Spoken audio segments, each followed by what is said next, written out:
Students, स्वागत है आप सभी का मेरे YouTube चैनल कैम के एन पर। एमसीक्यूज की जो वीडियो सीरीज चली हुई है उसमें आज हम बायोमोलिक्यूल्स पर एक वीडियो पहले भी बना चुका हूं।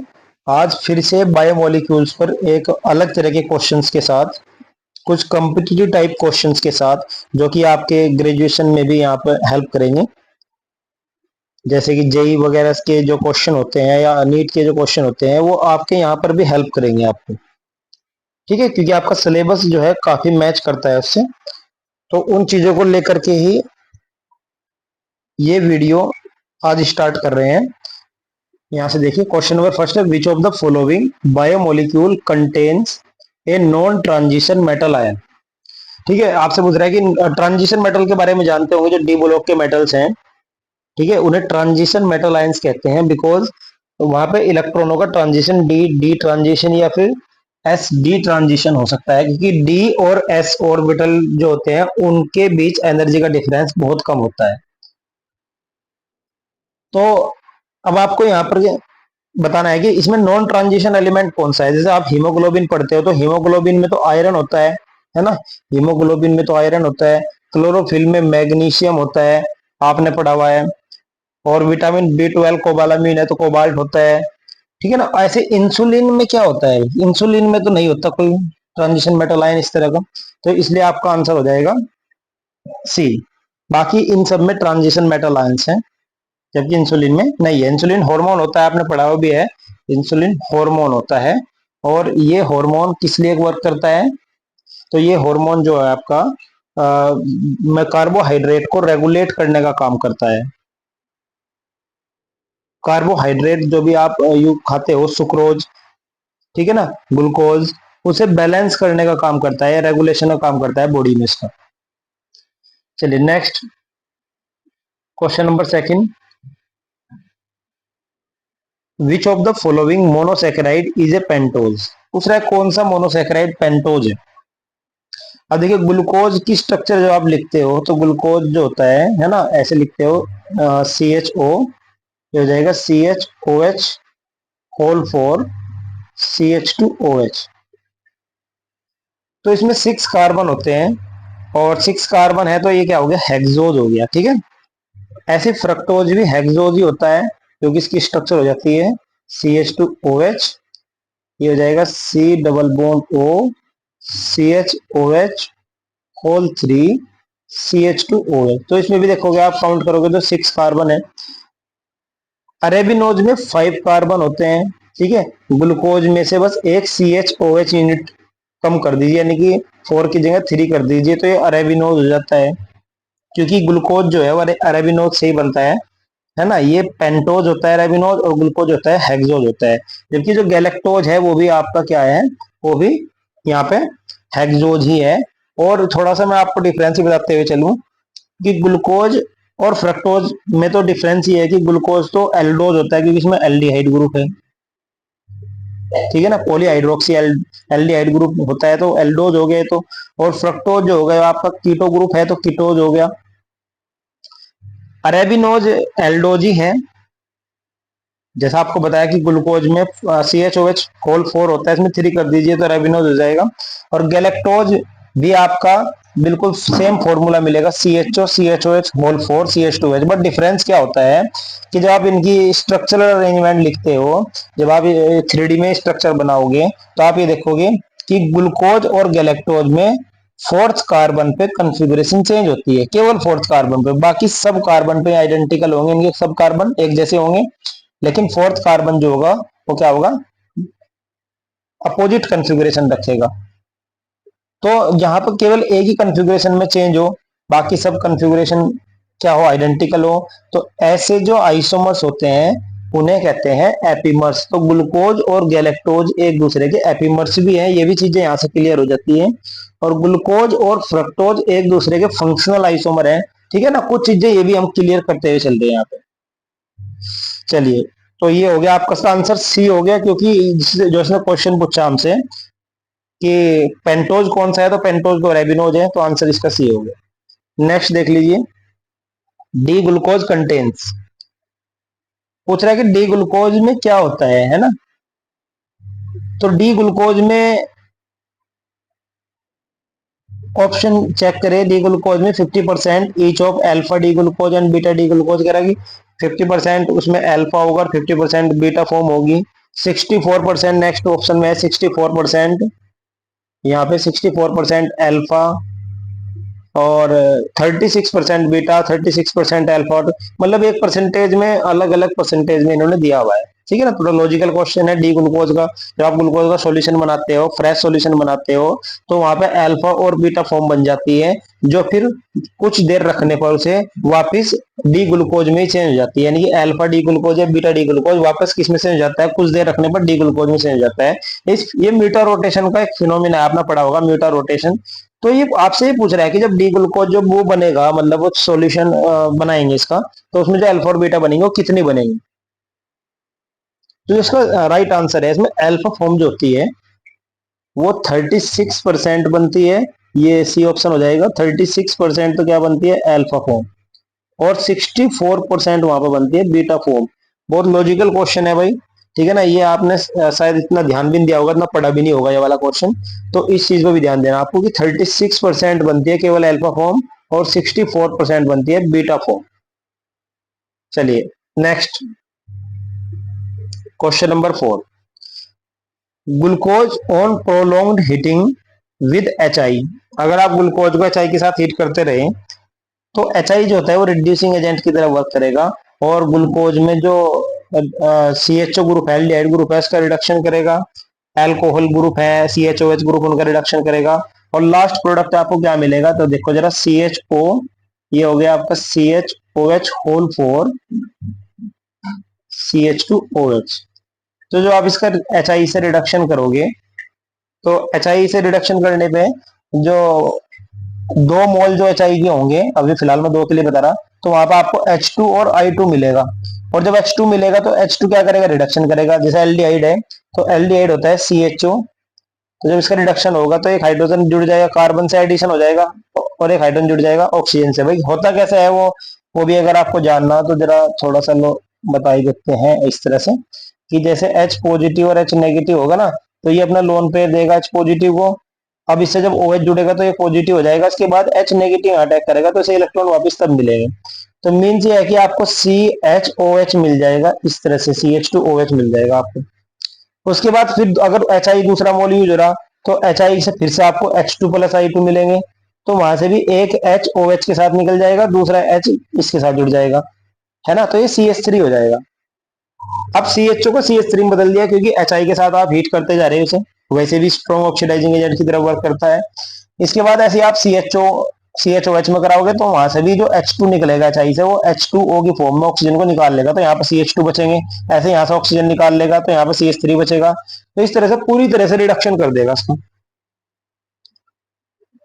आपको CHO में 4 HI यूज करने पड़े, क्योंकि 2 HI से आपको H2 मिले, तो 2 बार रिडक्शन करने पर आपको एल्केन मिला, CH3 मिला।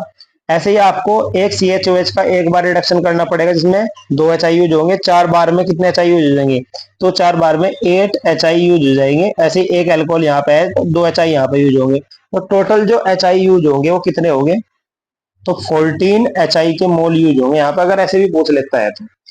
और इसे एल्केन में चेंज कर देंगे पूरे को, यानी कि ये हो जाएगा CH3, फिर ये बीच में बचेंगे CH2 होल 4 और नीचे बचेगा CH3। तो कितने कार्बन हो गए टोटल देख लो, 6। और एक स्ट्रेट चेन में आपको मिला, तो स्ट्रेट चेन में मिलने का मतलब क्या है कि 6 कार्बन स्ट्रेट चेन में है, नॉर्मल चेन में है, तो वो एन हेक्सेन हो गया। तो इसका आंसर हो जाता है ए, एन हेक्सेन। ठीक है ना, जहां तक क्या क्लियर हो गया होगा आपको। चलिए नेक्स्ट देख लेते हैं।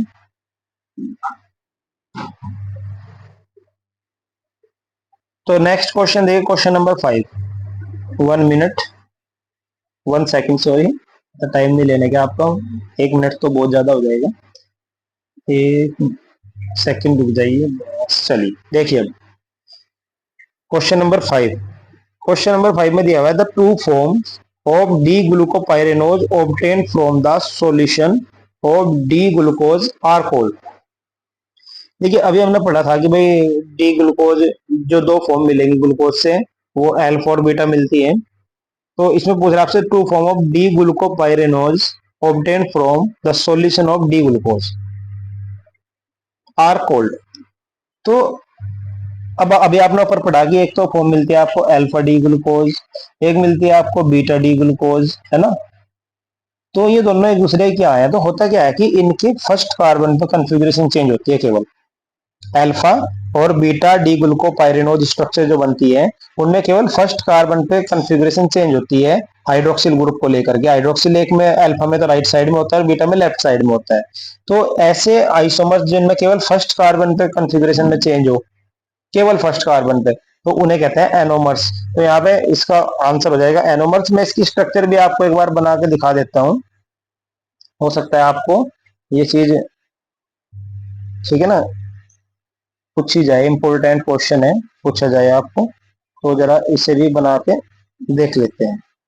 तो देखिए मैं ग्लूकोज डी ग्लूकोज की स्ट्रक्चर बनाना फिलहाल।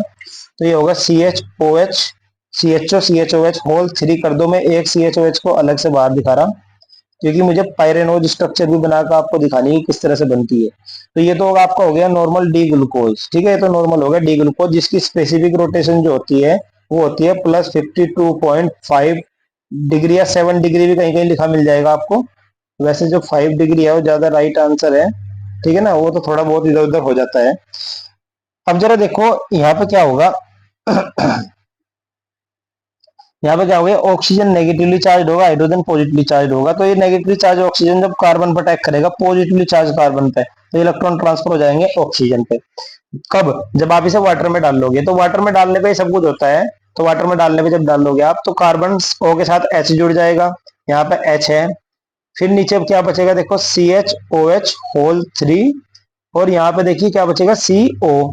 अब जिसे ओ नेगेटिव होगा ना, तो यहाँ से एच पॉजिटिव निकल के उसके साथ गया ओ नेगेटिव के साथ, और ये कार्बन और ऑक्सीजन ने बॉन्ड बनाया, देखो यहाँ पे ऐसे, है ना, इस तरह की स्ट्रक्चर मिली। अब इसमें फर्स्ट कार्बन जो था ये, इसमें ओ एच आ गया, देखो ये भी कायरल हो गया।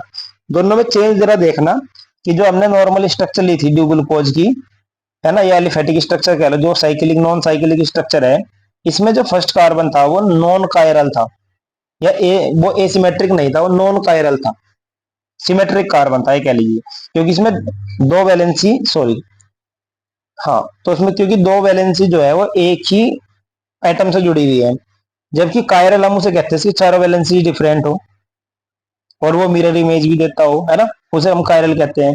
तो यहाँ पे देखिए फर्स्ट कार्बन इधर अल्फा फॉर्म में, अगर आप देखेंगे इधर, अगर आप देखेंगे इस वाली फॉर्म में, तो यहाँ पे फर्स्ट कार्बन जो है वो आपका कायरल हो चुका, चारों वैलेंसी डिफरेंट है। तो यहाँ पे क्या होता है कि एक कायरल कार्बन और बढ़ गया। मैं आपको साथ साथ कायरल कार्बन भी बताते चलूं। अल्फा फॉर्म में 5 कायरल कार्बन हो जाते हैं, या बीटा फॉर्म में 5 कायरल कार्बन हो जाते हैं, जबकि यहाँ पे केवल 4 है। ये सी एच ओ एच वाले, ये 3 सी एच ओ एच ही है और एक सी एच ओ एच ही है नीचे, तो यही कायरल होते हैं बस यहाँ पे।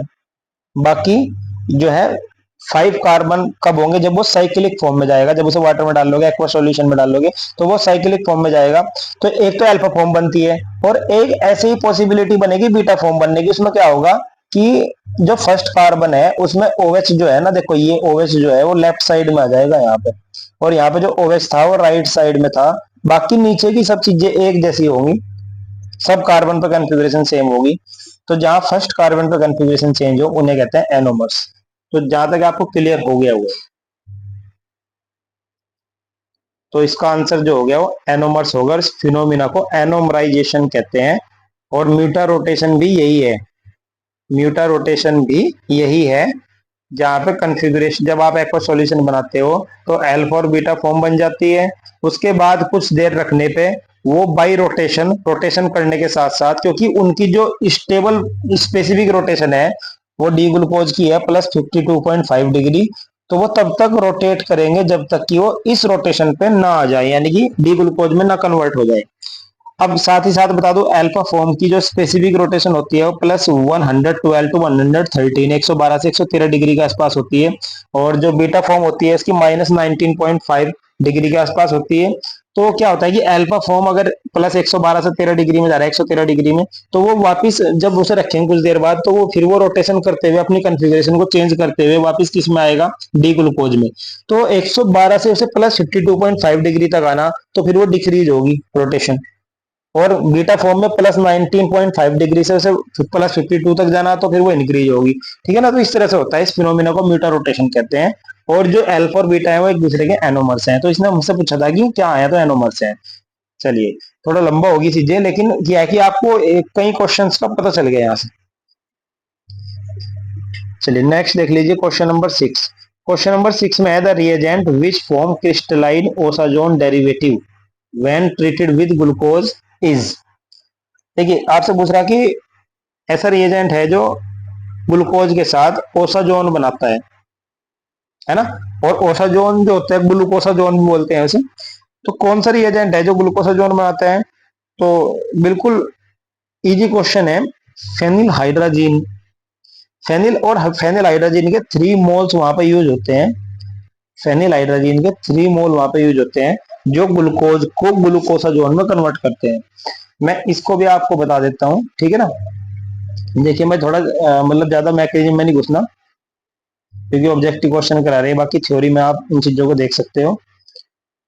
ये हो जाएगा आपका। इसे मैं थोड़ा सा इस तरह से कर दूं कि एक CHOH यूनिट और बाहर दिखा दूं ऐसे, तो ये हो जाएगा होल 3CH2OH। ठीक है, डी ग्लूकोज की स्ट्रक्चर ले रहे।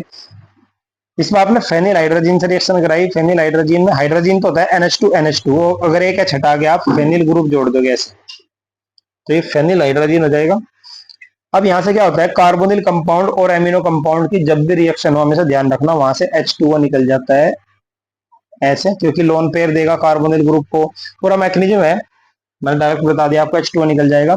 तो यहाँ पे CH double bond N NH C6H5, ठीक है, ये हो जाएगा। और ये नीचे बचेगा आपका CHOH, और ये पूरा CHOH होल 3CH2OH। अगर इसके बाद आप फिर से करा दो फेनिल हाइड्रोजीन के साथ C6H5 NHNH2 के साथ, तो अब यहाँ पे ऑक्सीडाइजिंग एजेंट की तरह काम करेगा। अब यहाँ पे ऑक्सीडाइजिंग एजेंट की तरह काम करेगा। और क्या करेगा, जो ये नीचे वाला पार्ट है, जरा इसका हाइड्रोजन में इधर दिखा देता हूँ। ये वाला जो पार्ट है CHOH का, ठीक है ना, ये इसका ऑक्सीडेशन कर देगा। और ऑक्सीडेशन का मतलब है यहाँ से इस तरह से यहाँ से हाइड्रोजन निकल जाएगा। और हाइड्रोजन निकलने के बाद जो बचेगा CH double bond N NH C6H5, और ये बचेगा C डबल बॉन्ड O, और नीचे का पार्ट ऐसे ही। इसके बाद जब थर्ड मॉलिक्यूल से रिएक्शन कराओगे C6H5 NH2, सॉरी NH2, तो फिर से यहाँ से देखो H2O निकल जाएगा, और ये फिर पूरा पार्ट जुड़ जाएगा इससे। ठीक है ना। तो ये इस तरह से जुड़ जाता है। और जो अब प्रोडक्ट बनेगा ये होने के बाद, इसे बोलते हैं हम ग्लूकोसाजोन। क्योंकि जो पहले वाली रिएक्शन हुई उसमें जो बना उसे तो आप phenyl hydrazone glucose phenyl hydrazone बोलोगे केवल। और जब दो जुड़ जाएंगे तो ये ग्लूकोसाजोन या ग्लूकोज ओसाजोन बोलोगे आप इसे।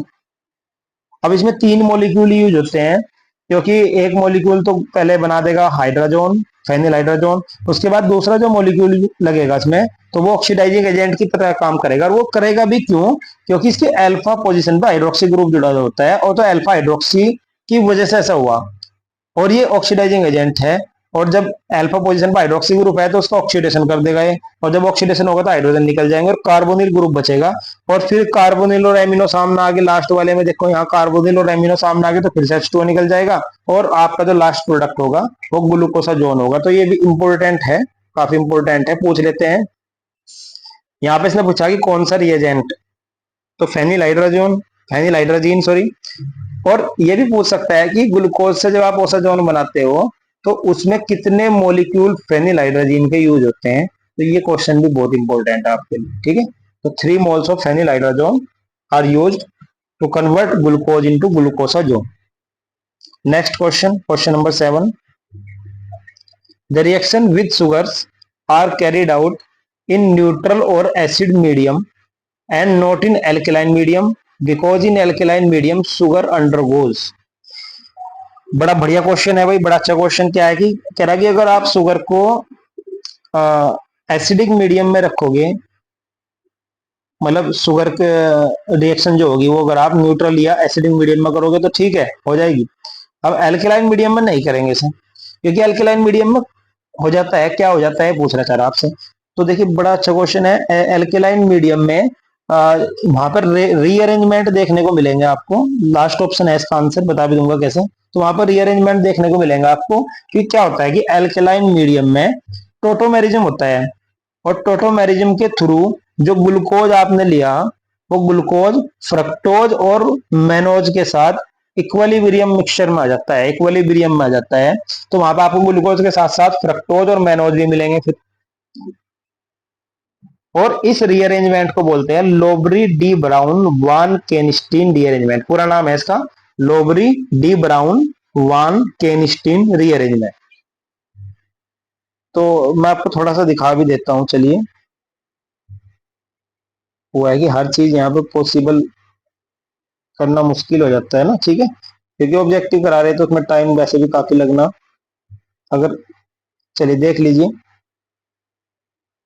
देखो ये वाला पार्ट मैंने पहले दो कार्बन को ओपन कर लिया, बाकी को मैंने CHOH होल 3 CH2OH करके दिखा दिया। अब इसमें आपने यहाँ पे NH या कोई भी एल्कलाइन मीडियम लिया हुआ है, ठीक है, बेसिक मीडियम लिया हुआ है। तो बेसिक मीडियम में टोटोमेरिज्म होता है भाई, क्योंकि बेस क्या करेगा, प्रोटॉन को इनिशिएट करेगा, H पॉजिटिव को इनिशिएट करेगा। तो H पॉजिटिव इनिशिएट होगा तो H पॉजिटिव, एक मिनट, सॉरी सॉरी, हाँ। तो देखो ये कीटो ग्रुप है, और इसके अल्फा पोजीशन पे जो हाइड्रोजन है, ये वाला जो हाइड्रोजन है अल्फा हाइड्रोजन है, और alpha hydrogen are acidic in nature. आपने पढ़ा हुआ है द अल्फा जो कार्बोनिल ग्रुप होता है ना, उसके जो अल्फा कार्बन से हाइड्रोजन जुड़े होंगे एसिडिक नेचर के होंगे, क्योंकि वो कॉन्जुगेशन में होते हैं भाई इसके साथ, सिग्मा पाई कॉन्जुगेशन में होते हैं इसके साथ। अब जरा देखो यही सिग्मा पाई कॉन्जुगेशन आप देखोगे यहाँ, ये इस तरह से कॉन्जुगेशन में चला जाएगा। अब इस तरह से कॉन्जुगेशन में जाने के बाद ये H पहुंच गया O नेगेटिव के पास, तो OH हो गया, यहाँ पे H हो गया, यहाँ पे देखो डबल बॉन्ड बना, फिर COH, और नीचे वाली चीजें बिल्कुल सेम है, उसे नहीं छेड़ रहे हम, कोई जैसा है वैसे ही रहेगा। अब इसके बाद आपको फिर से प्रोटोमेरिज्म देखने को मिलेगा। देखो ये जरा ध्यान दो, ये क्या है, तो ये देखोगे आप, ये क्या है, ये इनोल फॉर्म है। देखो इनोल फॉर्म, अगर डबल बॉन्डेड कार्बन से एल्कोहल ग्रुप जुड़ा हो, OH ग्रुप जुड़ा हो, से इन और ओल, क्योंकि डबल बॉन्ड हो गया इन और OH हो गया ओल, तो इनोल बन जाता है वहां। और इनोल जो होता है वो कमिस्टेबल होती है, तो इनोल फॉर्म कीटो फॉर्म में चेंज हो जाती है, यानी कि अब आपको टोटोमेरिज्म देखने को मिलेगा। भाई ये भी टोटोमेरिज्म ही था, यानी टोटोमेरिज्म ही है पूरा, तो यहाँ पे भी आपको टोटोमेरिज्म देखने को मिलेगा। तो मैं जरा आपको यहाँ पे रिप्रेजेंट कर देता हूँ उसे, देखो कैसे। तो यहाँ से H पॉजिटिव कार्बन पर पहुंच जाएगा, कार्बन नेगेटिव हो जाएगा, H पॉजिटिव वहां पहुंच जाएगा, तो ऊपर हो जाएगा, देखो क्या हो जाएगा, CH2 हो जाएगा, CH2 के साथ OH है, नीचे सिंगल बॉन्ड C, और यहाँ पे बचेगा देखो डबल बॉन्ड O, और नीचे की स्ट्रक्चर सेम। तो जरा देखो एक कीटो ग्रुप आ गया, तो ये फ्रक्टोज बनाया ना, ये आपका ये क्या बना, फ्रक्टोज बन चुका है यहाँ पे। अब जरा आप यहाँ भी ध्यान देंगे, मैं जरा दूसरे पेन ले लेता हूं। तो अगर आप यहाँ भी ध्यान देंगे तो यहाँ देखो कार्बन डबल बॉन्ड कार्बन है, और इसके इधर ए टाइप का जुड़ा हुआ है और इधर बी टाइप का ग्रुप जुड़ा हुआ है, तो ये कार्बन जो है स्टीरियो कार्बन है। ऐसे यहाँ पे OH जुड़ा हुआ है, और नीचे जो वाला जो पार्ट है यानी कि ये वाला, ये भी अलग है। तो ये दोनों कार्बन पे जो है ना अलग अलग तरह के ग्रुप के एटम जुड़े हुए हैं, तो ये क्या होगा आपका स्टीरियो कार्बन होगा, और ये जियोमेट्रिकल आइसोमेरिज्म दिखाएगा यहाँ। और जियोमेट्रिकल आइसोमेरिज्म में सीसो ट्रांसफॉर्म बनती है, तो इसमें क्या पॉसिबिलिटी बनेगी यहाँ से सीसो ट्रांस की, ये देख लेते हैं एक बार। देखो क्या पॉसिबिलिटी बनेगी, ये OH जैसे राइट में है तो ये लेफ्ट में भी तो जा सकता है ना भाई। जैसे OH एक दूसरे के सिस में है तो ट्रांस में भी होंगे, क्योंकि सिस है बन रहा तो ट्रांस भी बनेगा, ज्योमेट्रिकल आइसोमेरिज्म है क्योंकि इसमें। और जब ट्रांस बनेगा तो OH आपका जब लेफ्ट में जाएगा, और फिर आप रिवर्स कर दो इस प्रोसेस को, यानी कि यही बना दो, तो यहाँ पे जो OH राइट में था वो लेफ्ट में भी आएगा, तो सेकंड कार्बन पे कॉन्फ़िगरेशन चेंज होगी, क्योंकि ये तो हमारा ग्लूकोज था, ग्लूकोज में सेकंड कार्बन पे OH राइट में होता है, और अगर OH लेफ्ट में हो जाए तो उस स्ट्रक्चर को बोलते हैं मेनोज, तो वहां पे इसकी पॉसिबिलिटी बन जाएगी फिर। तो इसलिए ग्लूकोज फ्रक्टोज और मेनोज बेस की प्रेजेंस में इक्विलिब्रियम मिक्सचर में आ जाते हैं, सब इक्वल हो जाते हैं, जितना ग्लूकोज होगा उतना ही फ्रक्टोज होगा उतना ही मेनोज होगा। तो अब यहाँ से एक क्वेश्चन और बता देता हूँ मैं आपको, क्योंकि जो चीजें क्लियर हो जाए ठीक है। देखिए जो फ्रक्टोज है, पूछ लेते हैं फ्रक्टोज जो है ना वो फेलिंग टेस्ट कैसे देता है, क्योंकि फ्रक्टोज तो कीटोन ग्रुप है फ्रक्टोज में। और अगर मैं कीटोन की रिएक्शन कराऊं ना, अगर मैं कीटोन का रिएक्शन कराऊं, फेलिंग टेस्ट कराऊं या फेलिंग सॉल्यूशन से ऑक्सीडेशन कराने की कोशिश करूं, ग्लूकोज तो ओ सॉरी एल्डिहाइड तो दे देगा। अगर मैं एल्डिहाइड का टेस्ट कराऊं आरसीएचओ का, तो वो तो दे देगा टोलन भी और फेलिंग भी आसानी से। मैं नॉर्मल बात कर रहा हूँ एल्डिहाइड कीटोन की। लेकिन अगर मैं कीटोन का कराऊं तो नहीं देगा, ना वो टोलन टेस्ट देता ना ही वो फेलिंग टेस्ट देता। लेकिन यही कीटोन ग्रुप जब फ्रक्टोज में है, तो वहां पर वो टोलन और फेलिंग टेस्ट क्यों दे रहा भाई, है ना, पूछ लेते हैं ऐसा क्यों कर रहा वहां। तो ऐसा इसलिए कर रहा क्योंकि फेलिंग रिएजेंट जो होता है ना, फेलिंग सॉल्यूशन ए और बी दो तरह का होता है। और फेलिंग सॉल्यूशन ए जो होता है वो कॉपर सल्फेट का एल्केलाइन सॉल्यूशन होता है। अब एल्केलाइन सॉल्यूशन है तो यानी कि बेसिक सॉल्यूशन है, और जो बेस है, बेस की प्रेजेंस में चाहे ग्लूकोज हो चाहे फ्रक्टोज चाहे मैनोज हो, वो इक्विलिब्रियम में आ जाते हैं। जैसा आपने फ्रक्टोज लिया तो फ्रक्टोज वहां पर ग्लूकोज भी बना लेगा और वहां पे मैनोज भी बना लेगा। अब हमने मान लिया कि फ्रक्टोज में कीटो ग्रुप है, वो नहीं देगा टेस्ट, लेकिन जब आपने एल्कलाइन सॉल्यूशन है इसमें, तो उसकी प्रेजेंस में वो ग्लूकोज में भी तो चेंज होगा, और ग्लूकोज में तो एल्डिहाइड ग्रुप आ गया, तो फिर वो टेस्ट दे देगा। तो ये रीजन होता है कि फ्रक्टोज भी फेलिंग टेस्ट या टोलन टेस्ट इजिली दे देता है। तो ये क्वेश्चन बहुत पूछा जाता है आपसे, इंपॉर्टेंट क्वेश्चन है।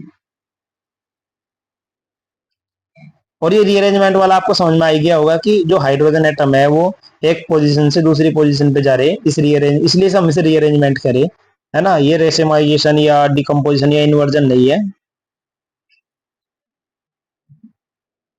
और इस रीअरेंजमेंट का नाम मैंने आपको बता दिया, लोवरी डी ब्राउन वान केनिस्टीन रीअरेंजमेंट इसे कहते हैं। तो चलिए नेक्स्ट क्वेश्चन देख लेते हैं फिर। अब नेक्स्ट क्वेश्चन है, optical rotation of some compound along with their structure are given below, which of them have D configuration. ये कह रहा कि आपको कुछ कंपाउंड की जो ऑप्टिकल रोटेशन होती है उनकी स्ट्रक्चर के साथ जो ऑप्टिकल रोटेशन होती है, ठीक है, वो नीचे दी गई है, देख लेंगे अभी, ये दी हुई है, ठीक है, ये रोटेशन दी हुई है, चेक कर लेना फर्स्ट सेकंड थर्ड ऐसे।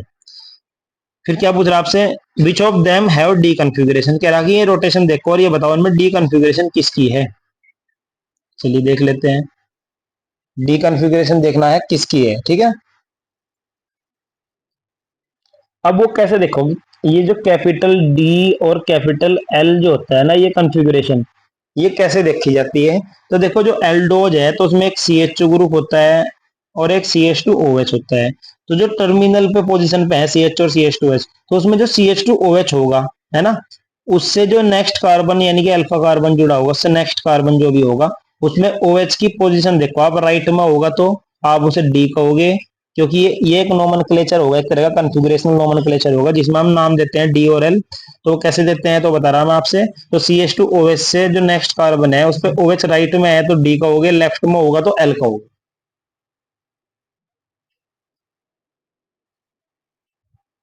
तो क्लियर हो गया। तो यानी कि फर्स्ट वाला तो डी है, फिर डी कॉन्फ़िगरेशन है। और इस नाम से क्वेश्चन में ये पूछा कि इनमें से कौन सा डी कॉन्फ़िगरेशन रख रहा। चलो तो फर्स्ट वाले में तो डी है। अब सेकंड वाले में देख लेते हैं, तो सेकंड वाले में CH2OH से अगर आप अल्फा पे OH देखोगे तो ये भी राइट में है, तो ये भी डी है भाई फिर तो। नेक्स्ट वाले पे देखोगे तो ये भी राइट में है, तो ये भी डी है। तो यानी कि सारी डी कॉन्फ़िगरेशन है, फर्स्ट सेकंड और थर्ड। तो इसका आंसर हो जाएगा ए। ए में फर्स्ट सेकंड और थर्ड तीनों दिए गए। अगर एक भी OH यहाँ इधर होता तो फिर वो एल हो जाता है ना, मतलब ये थोड़ा सा ध्यान रखना। तो कैपिटल डी एल है ये, स्मॉल डी एल नहीं है। ये कैपिटल डी एल जो होता है वो आपका कन्फिग्रेशन को बताता है केवल, और जो स्मॉल डी एल होता है वो रोटेशन को बताता है। जैसे यहाँ पे पॉजिटिव लिखा हुआ है ना, तो इस पॉजिटिव का मतलब है स्मॉल डी, यानी कि डेक्स्ट्रो रोटेटरी। इस पॉजिटिव का मतलब डेक्स्ट्रो, इसका नेगेटिव का मतलब है लेवो रोटेटरी। और वैसे भी ये जो स्ट्रक्चर है फ्रक्टोज की है, फ्रक्टोज जो होता है वो लेवो रोटेटरी होता है, उसका रोटेशन जो होता है -92.4 डिग्री के आसपास उसकी स्पेसिफिक रोटेशन होती है, वो भी याद रख सकते हो। और जो ये स्ट्रक्चर है देखो ये ग्लूकोज की है अगर आप देखोगे, ठीक है ना। और ये आपका ग्लिसरल्डिहाइड है, ग्लिसरल्डिहाइड पॉजिटिव रोटेशन है इसकी। RS कन्फिग्रेशन से आप ये भी देख सकते हो कौन क्लॉकवाइज रोटेट कर रहा है कौन एंटी क्लॉकवाइज, क्योंकि R D की तरह है और S जो है L की तरह है, DL कन्फिग्रेशन। ये कैपिटल DL अलग चीज है, ये केवल नोमेनक्लेचर बताता है जो मैंने आपको अभी बताया। चलिए नेक्स्ट देख लेते हैं। ये कंफ्यूजन दूर होने चाहिए आपके, क्योंकि बहुत बहुत से बच्चों को ये कंफ्यूजन रहते हैं, गलती ना होने। चलिए question number 9, which of the following pair give positive Tollen test. इनमें से कौन सा पेयर जो है वो पॉजिटिव टोलन टेस्ट देगा। देखो, अब आपको मैं टोलन या फेलिंग टेस्ट जो देते हैं उन्हें रिड्यूसिंग शुगर कहते हैं, बता देता हूं आपको। ऐसी शुगर जो टोलन और फेलिंग रिएजेंट को रिड्यूस कर दे उन्हें रिड्यूसिंग शुगर कहते हैं।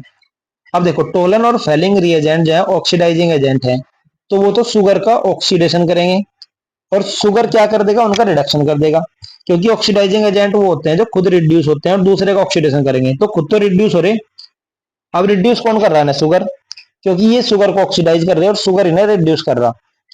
तो हम ये कहते हैं कि जो शुगर टोलन और फेलिंग को रिड्यूस कर दे उन्हें रिड्यूसिंग शुगर कहते हैं।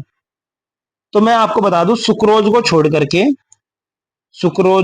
करके जितने भी मोनोसेकेराइड और डाइसेकेराइड हैं, ध्यान से सुनना, शुगर को छोड़ करके सुक्रोज को जितने भी मोनोसेकेराइड और डाइसेकेराइड हैं वो रिड्यूसिंग शुगर होते हैं, यानी कि वो टोलन और फेलिंग टेस्ट देते हैं।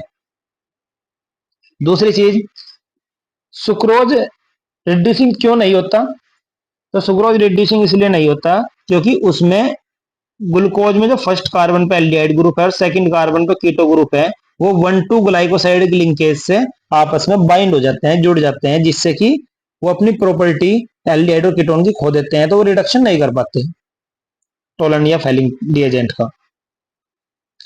लेकिन अगर आप पहले HCl डाइल्यूट HCl से हीट कर दो, से बॉईल कर दो, तो वो क्या होता है, हाइड्रोलाइसिस हो जाता है इसका, उसके बाद उसमें ग्लूकोज और फ्रक्टोज बन जाते हैं सुक्रोज से, और फिर आप टेस्ट कराओ तो दे देगा, क्योंकि भाई वहां पर ग्लूकोज और फ्रक्टोज बन चुके हैं, तो वो अलग चीज है। लेकिन डायरेक्ट अगर आप कराओगे तो नहीं देगा। तो इसमें देखो, फर्स्ट पेयर में ग्लूकोज के साथ सुक्रोज आ गया, तो ये तो नहीं देगा भाई, ये तो देगा नहीं देगा। अब इसमें ग्लूकोज और फ्रक्टोज दोनों हैं, तो दोनों ही देते हैं, तो इसका मतलब इसका आंसर हो जाएगा बी, क्योंकि लास्ट नेक्स्ट वाले में सुक्रोज दे रखा, नहीं देगा। हेक्सेनल एल्डिहाइड होता है, एल्डिहाइड तो देता है टोलन टेस्ट। एसिटोफिनोन कीटोन है, कीटोन नहीं देता है टेस्ट, है ना, कीटोन नहीं देता है टेस्ट, एल्डिहाइड देता है। तो यानी कि इसमें आपका जो है ना, बी ऑप्शन सही है, बी, ग्लूकोज एंड फ्रक्टोज। काफी चीजें हैं इसमें जो बतानी होती है, ठीक है, बाकी चीजें हम डिस्कस कर सकते हैं बाद में, रिड्यूसिंग नॉन रिड्यूसिंग शुगर को लेकर के भी, कि रिड्यूसिंग के लिए क्या क्या देखना होता है आपको। वैसे मैंने एक तरीका बता दिया आपको, डायरेक्ट सुक्रोज नहीं होता, बाकी डाइस और मोनो सब होते हैं, लेकिन उनमें कुछ ग्रुप्स जो होते हैं ना, जैसे एसिटल ग्रुप, या सॉरी, एसिटल आपको गलत बोल दिया, हेमी एसिटल ग्रुप, पहले तो कह लीजिए आप एल्डिहाइड ग्रुप या कीटोन ग्रुप होना चाहिए इसमें, है ना, लेकिन सुक्रोज उसमें होना चाहिए कार्बोहाइड्रेट में, है ना, एल्डिहाइड या कीटोन। दूसरा है उसमें हेमी एसिटल और हेमिकेटल, या ये होने चाहिए, अगर ये होंगे, ठीक है ना, तो वो आपका रिड्यूसिंग शुगर होगा, अगर ये नहीं होंगे तो वो नहीं होगा रिड्यूसिंग शुगर, सिंपल सी चीज। ये रिड्यूसिंग का भी मैंने आपको यहीं पे बता दिया, अगर इस तरह कोई क्वेश्चन आता है रिड्यूसिंग नॉन रिड्यूसिंग को लेकर के, तो आप क्लियर कर सकते हो इसे। चलिए नेक्स्ट क्वेश्चन है, the beta and alpha glucose, है ना, अल्फा बीटा डी ग्लूकोज आपने अभी पीछे पढ़े थे, और ग्लूकोज को उन्हें ग्लूकोपाइरेनोज भी कहते हैं। जैसे नॉर्मल ग्लूकोज लिख देता है कोई दिक्कत नहीं है, ग्लूकोपाइरेनोज होता है एक्चुअल में वो, क्योंकि वो साइक्लिक फॉर्म में जो होता है ना, पाइरान रिंकेज जैसे ही स्ट्रक्चर बनाता है। कोई और ओज जो होता है ग्लूकोज कार्बोहाइड्रेट में सफिक्स के लिए यूज करते हैं, तो पाइरान में जब ओज जोड़ते हैं तो पाइरेनोज हो जाता है वो, तो ग्लूकोपाइरेनोज स्ट्रक्चर दिखती है हमें। चलिए, the beta and alpha glucose have different specific rotation, ठीक है ना भाई, एक की मतलब मैं बताई थी आपको 113 डिग्री के आसपास होगी, और एक की माइनस 19 पॉइंट समथिंग डिग्री के आसपास होगी, सॉरी माइनस नहीं, प्लस प्लस 19.5 डिग्री के आसपास होगी बीटा की, और अल्फा की होती है प्लस 112 से 113 डिग्री के आसपास होती है। तो ये कह रहा कि दोनों की स्पेसिफिक रोटेशन अलग है, ठीक है। When either is dissolve in water their rotation changes until the same fix value. कह रहा कि फिर अगर हम इन्हें वाटर में डिजोल्व कर देंगे तो इनकी रोटेशन चेंज होगी और वो एक फिक्स वैल्यू तक चेंज होगी। कब तक चेंज होगी, है ना, एक तब तक चेंज होगी जब तक वो फिक्स वैल्यू तक ना पहुंच जाए। तो इसे क्या कहेंगे? अब इसे क्या कहते हैं भाई? इसे कहते हैं म्यूटा रोटेशन। अभी थोड़ी देर पहले मैं आपसे इसकी बात कर रहा था, जिसमें मैंने अल्फा और बीटा फॉर्म भी आपको बना के दिखाई थी डी ग्लूकोज से, और आपको ये भी बताया था कि इसे म्यूटा रोटेशन बोलते हैं। आ गया होगा आपको भी, या पीछे वीडियो में आप रिवर्स करके वीडियो को देख सकते हो इसी से, ठीक है। और एनोमराइजेशन भी कह सकते हैं क्या इसे? भाई ठीक है, एनोमराइजेशन भी है वो, लेकिन एनोमराइजेशन का मतलब होता है अल्फा और बीटा फॉर्म का बनना। ये इसने ऐसा नहीं कहा आपको कि अल्फा बीटा फॉर्म बनेगी, इसने कहा आपको कि अगर अल्फा फॉर्म या बीटा फॉर्म जो भी बनी उसे आपने वाटर में डिजोल्व कर दिया तो फिर वो वापस एक फिक्स वैल्यू पर जाऊंगी, यानी कि +52.5 डिग्री पे जाऊंगी। डी ग्लूकोज की जो स्पेसिफिक रोटेशन होती है उस पे जाएंगी, तो उसे क्या कहेंगे? तो उस फिनोमिना को म्यूटा रोटेशन कहेंगे। और ग्लूकोज से अल्फा और बीटा का बनना जो होता है वो, क्योंकि वो एनोमर बनाते हैं दोनों, तो उसे एनोमराइजेशन कहते हैं, ठीक है। तो ये भी ध्यान रखना।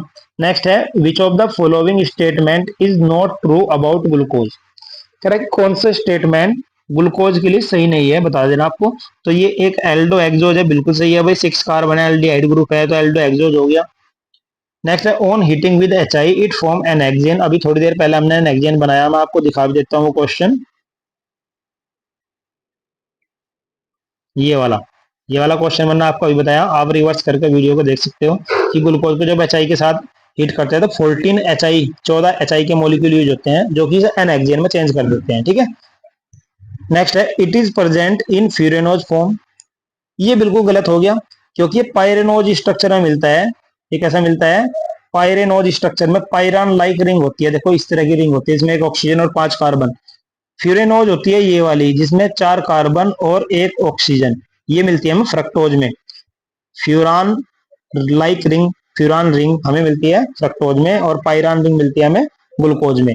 तो ये चीज इसने गलत दे दी ग्लूकोज के लिए कि इसमें फ्यूरेनोज फॉर्म है, तो इसका आंसर हो गया सी। उसने हमने नोट ट्रू पूछा है, कौन से ट्रू नहीं है।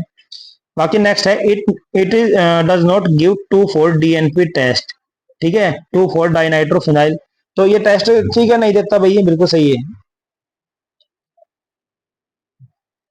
द टर्म इनवर्ट शुगर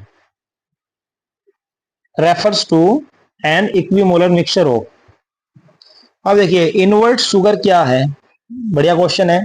देखिए जरा, क्या होता है कि जो सुक्रोज होता है ना, C12H22O11, सुक्रोज की बात कर रहा हूं, सुक्रोज, इसकी स्पेसिफिक रोटेशन जो होती है वो +66.5 डिग्री होती है, यानी कि क्लॉकवाइज रोटेशन होती है इसकी। और जब आप इसका हाइड्रोलाइसिस करोगे तो हाइड्रोलाइसिस करने पर आपको ग्लूकोज और फ्रक्टोज मिल जाएंगे सुक्रोज से, सॉरी, तो ग्लूकोज और फ्रक्टोज मिल जाएंगे। तो ग्लूकोज जो होगा उसकी रोटेशन जो होती है +52.5 डिग्री होती है, और जो फ्रक्टोज होता है -92.4 डिग्री के, सॉरी, एक मिनट, हाँ, तो इसकी -92.4 डिग्री के आसपास होती है, किसकी? फ्रक्टोज की, है ना। ये ग्लूकोज की बात कर रहा हूँ और यहाँ पे फ्रक्टोज की बात कर रहा हूँ। तो अगर इसका एवरेज निकाल लोगे तो एवरेज नेगेटिव है, क्योंकि नेगेटिव वैल्यू जो है ज्यादा है, यहाँ पॉजिटिव है और यहाँ नेगेटिव है, तो पॉजिटिव से नेगेटिव साइन को क्या कहते हैं? इन्वर्जन हो गया, इन्वर्ट हो गया ना।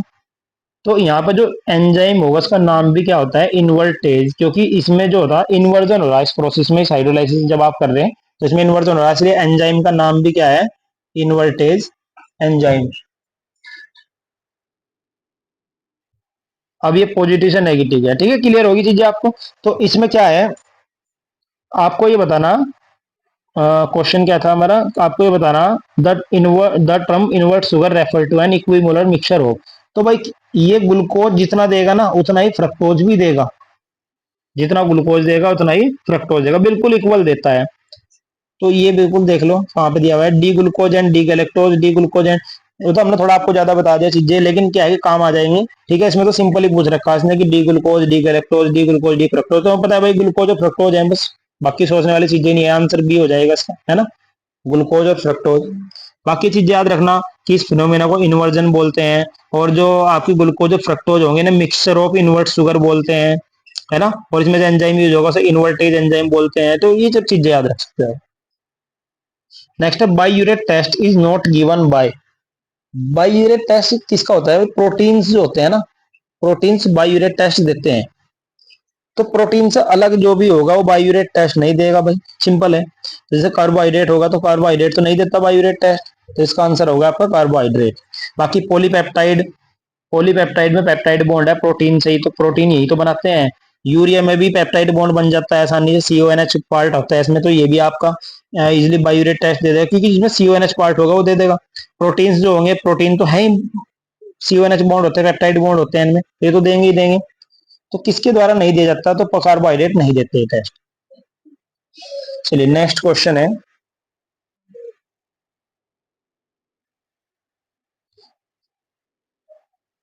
हाँ नेक्स्ट क्वेश्चन है question number 14। Which one of the following statement is correct? इनमें से कौन सा स्टेटमेंट सही है? ये है all amino acids except lysine are optically active.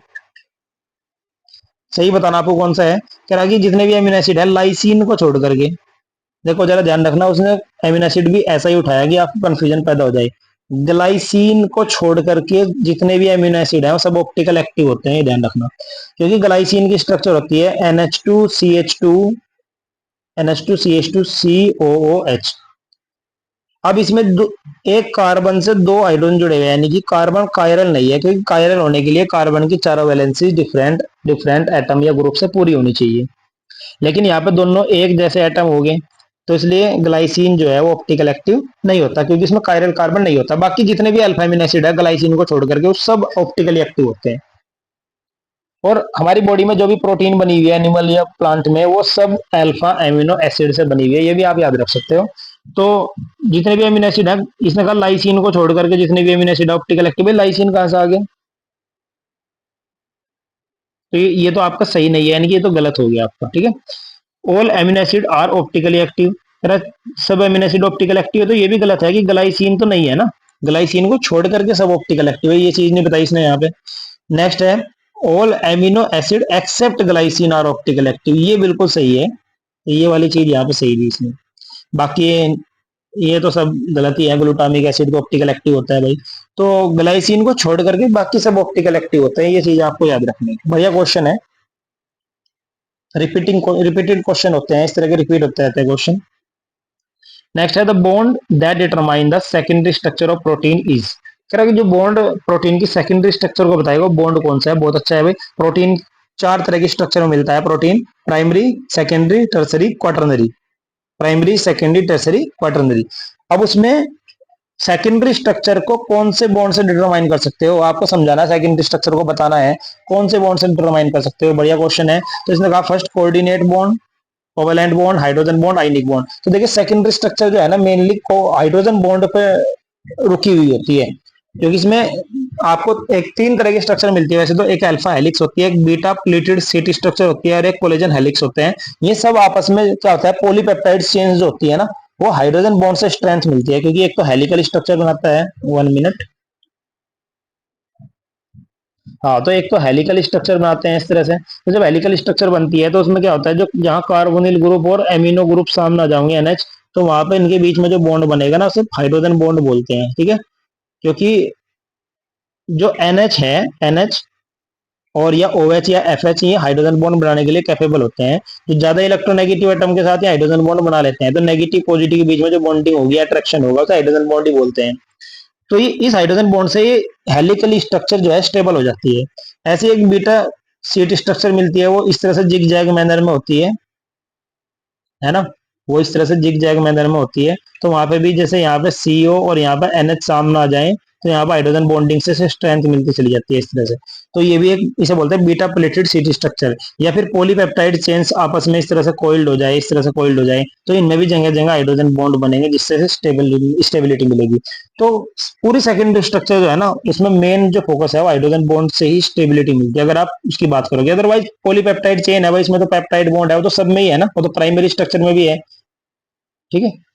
Strength जो रुकी हुई है स्ट्रक्चर, वो कैसे रुकी हुई है, हेलिकल कैसे बन गया, बीटा प्लेटेड कैसे बन गया, तो वो हाइड्रोजन बॉन्ड से। Next question, which of the following compound can be detected by Molisch test. बढ़िया क्वेश्चन है। मोलिस रिएजेंट कहाँ यूज किया जाता है, सबसे पहली चीज है। तो मोलिस रिएजेंट का यूज जो होता है ना कार्बोहाइड्रेट के लिए किया जाता है, कार्बोहाइड्रेट को पहचान करने के लिए किया जाता है। तो इसमें इसने पूछा कि which of the following compound can be detected by Molisch test. ठीक है, तो कार्बोहाइड्रेट के लिए होता है भाई, सिंपल है, तो कार्बोहाइड्रेट यानी कि शुगर्स के लिए होता है। ठीक है, तो आंसर हो जाएगा शुगर्स। नेक्स्ट है the secondary structure of protein refers to. एक मिनट, इसे हटा देते हैं। हाँ, तो the secondary structure of protein refers to, तो अभी मैंने आपको बताई थी चीजें। अल्फा हेलिकल स्ट्रक्चर को दी हुई है इसने, अल्फा हेलिकल बैकबोन है ना, और hydrophobic interaction sequence of alpha amino acid, fix configuration of polypeptide backbone. भाई ये वाली चीज इसमें ज्यादा राइट होगा, है ना, से जो ये डी ऑप्शन है, fix configuration of polypeptide backbone, उनकी कॉन्फ़िगरेशन फिक्स होगी तभी वो सेकंड स्ट्रक्चर बना पाएंगे, कि कहाँ किसा रेंज होना वो फिक्स होना चाहिए। ठीक है, तो ये वाला आंसर ज्यादा राइट है इसमें। नेक्स्ट है following amino acid has been found in protein. ठीक है, एमिनो एसिड प्रोटीन में मिलते हैं, prothrombin in protein, prothrombin sorry, but remain undetected due to formation of another common acid A.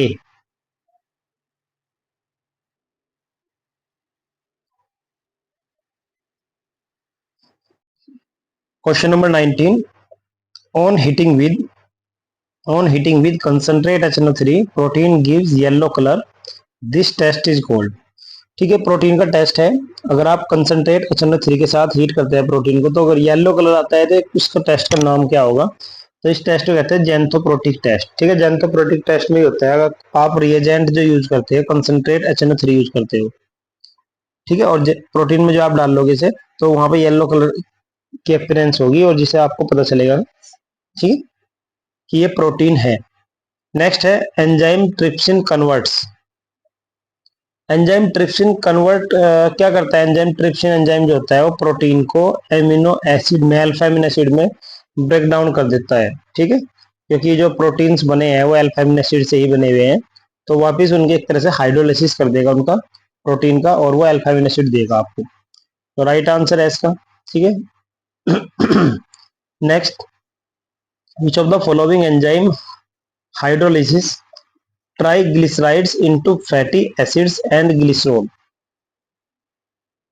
तो ये पूछ रहा है आपसे कि कौन सा एंजाइम हाइड्रोलिसिस जो है वो ट्राइग्लिसराइड को फैटी एसिड में, एंजाइम जो है ट्राइग्लिसराइड को फैटी एसिड में और ग्लिसरॉल में हाइड्रोलाइज कर देगा। ट्राइग्लिसराइड्स क्या होते हैं? ऑयल या फैट्स को बोलते हैं हम। ऑयल और फैट्स जो होते हैं ट्राइग्लिसराइड्स होते हैं। तो अगर इनका हाइड्रोलाइसिस करें तो ये फैटी एसिड और ग्लिसरॉल देंगे। तो ये पूछ रहा है आपसे कौन सा एंजाइम ऐसा करेगा, है ना? तो एमाइलेज, माल्टेज, लाइपेज या फिर पेप्सिन। तो इसका जो राइट आंसर होगा वो हो जाएगा लाइपेज। लाइपेज एंजाइम क्या करेगा? वो ट्राइग्लिसराइड्स को फैटी एसिड और ग्लिसरॉल में हाइड्रोलाइसिस कर देता है। एंजाइम्स के नाम आपको याद होने चाहिए। ठीक है, question number 22, match the following enzyme with the reactions they catalyse. अब देखो यहाँ पे एंजाइम्स लिखे हुए हैं, और आपको जो भी एंजाइम जिस रिएक्शन को कैटेलाइज करता हो आपको मैच करना है सही से। जैसे कि इन्वर्टेज के बारे में हम पढ़ चुके, तो इन्वर्टेज एंजाइम जो होता है वो सुक्रोज को ग्लूकोज एंड फ्रक्टोज में हाइड्रोलाइसिस कर देता है, सुक्रोज का, है ना। देखो कहाँ लिखा हुआ है ये, केन शुगर सुक्रोज को कहते हैं, तो थर्ड वाला जो है ना ये फर्स्ट से मैच कर जाएगा, है ना, ये मैच कर जाएगा फर्स्ट से, ये केन शुगर सुक्रोज ही होती है। अब माल्टेज एंजाइम है, तो माल्टेज एंजाइम जो है ये किससे मैच करेगा? माल्टेज एंजाइम माल्टोज को हाइड्रोलिसिस करेगा ग्लूकोज में, तो ये लिखा हुआ है सेकंड वाले में ना, hydrolysis of maltose into glucose.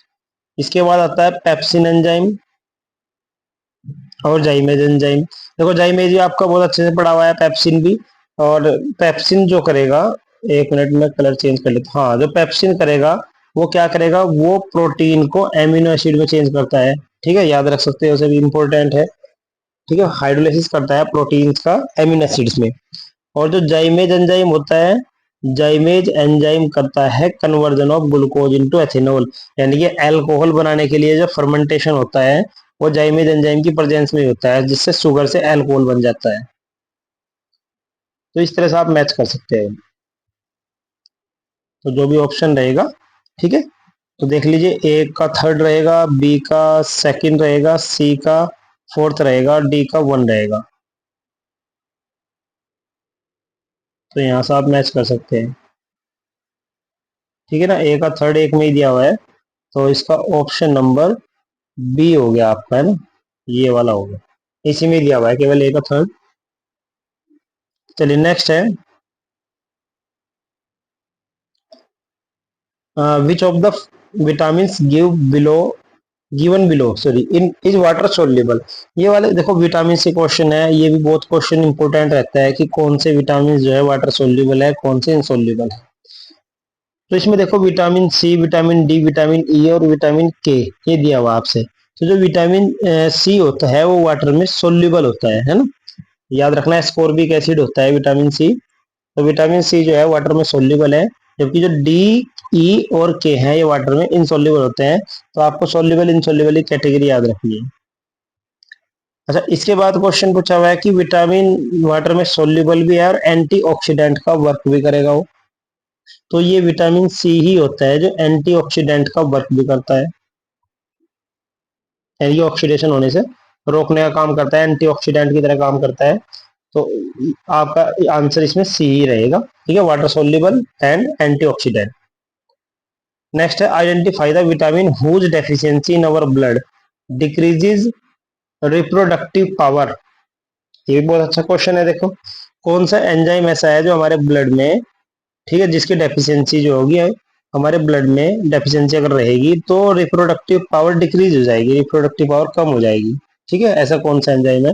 तो विटामिन ए ई जो होता है वो इसी तरह का एंजाइम है, ठीक है, जिसकी वजह से हमारे ब्लड, अगर उसकी डेफिशिएंसी ब्लड में हो जाए तो रिप्रोडक्टिव पावर कम हो जाती है। इनके बारे में एक अलग से डिटेल थोड़ी दे दूंगा मैं आपको। नेक्स्ट है the chemical name of B one is. तो chemical name of B one is, तो एस्कॉर्बिक एसिड, एस्कॉर्बिक एसिड तो विटामिन सी को कहते हैं, मैंने आपको भी बता दिया। नेक्स्ट है राइबोफ्लेविन, पाइरिडॉक्सिन, थाइमिन। तो इसका जो आंसर रहेगा वो थाइमिन रहेगा, क्योंकि बी वन जो होता है थाइमिन होता है, बी ट्वेल्व कोबालेमिन होता है, ठीक है ना। इस तरह से नाम याद रख सकते हो आप इनके, ये हो जाएगा। विच of the following is a fat soluble vitamin. देखो, एक तो वाटर सोल्यूबल होते हैं, दूसरे फैट सोल्यूबल होते हैं, ठीक है।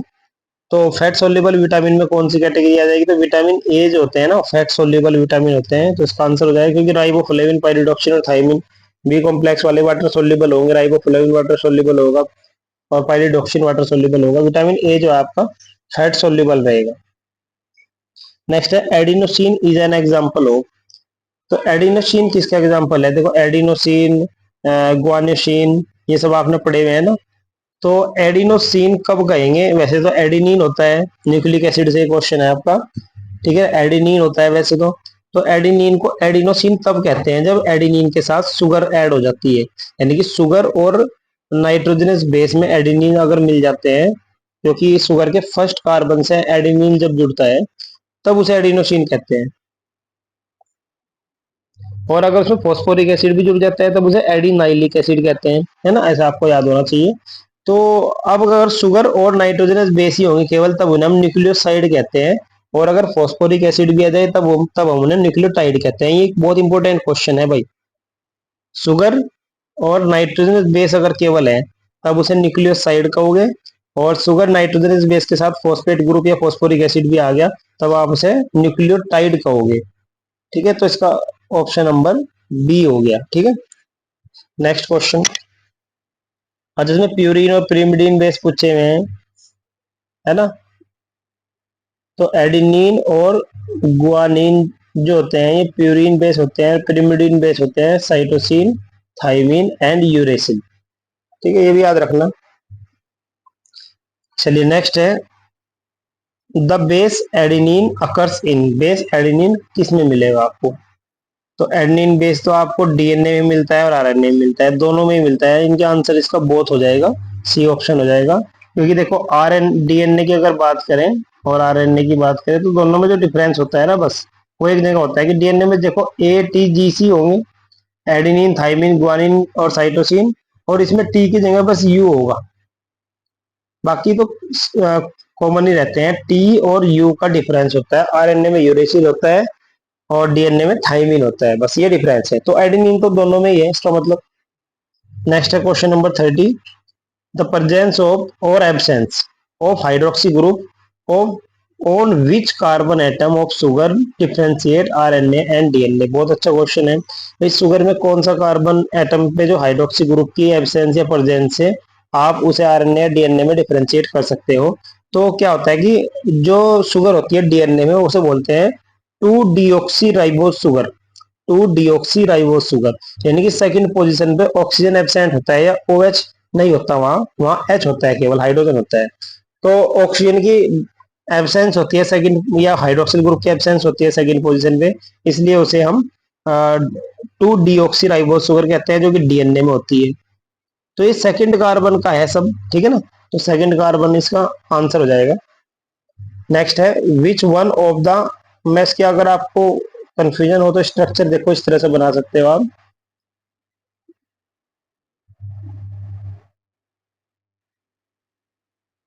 ये है ना, तो ये जो सेकंड कार्बन होता है ना, यहाँ पे एच एच होंगे डीएनए वाले केस में, और आरएनए में इस एच की जगह ओ एच होगा।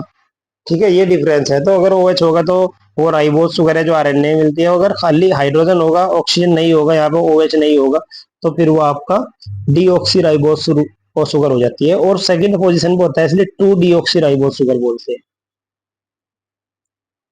चलिए नेक्स्ट क्वेश्चन पढ़ रहे थे हम, विच of the following is not present in DNA, इनमें से डीएनए में कौन सा प्रेजेंट नहीं है। तो इसमें आ जाएगा आपका क्विनोलिन। भाई एडेनिन, साइटोसिन, थाइमिन तो प्रेजेंट है ही, ये तो आपको पता ही है। क्विनोलिन तो नहीं होता, क्विनोलिन वैसे भी एक हेट्रोसाइक्लिक कंपाउंड है, एरोमेटिक हेट्रोसाइक्लिक कंपाउंड है, इसका तो कोई मतलब ही नहीं है यहाँ पे।